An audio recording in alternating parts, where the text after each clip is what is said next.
Second conditional.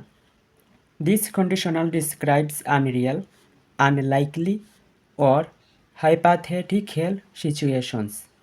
Structure: if plus past simple subject plus verb to or where plus object, comma, main clause subject plus would or could or might plus base verb plus object or complement.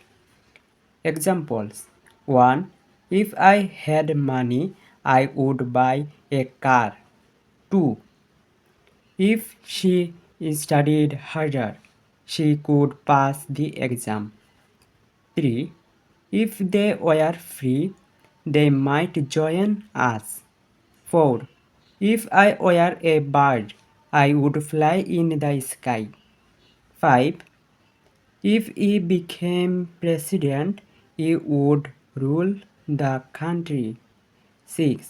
If we lived closer, we would see each other more often. 7. If I became a police inspector, I would learn to shoot a gun.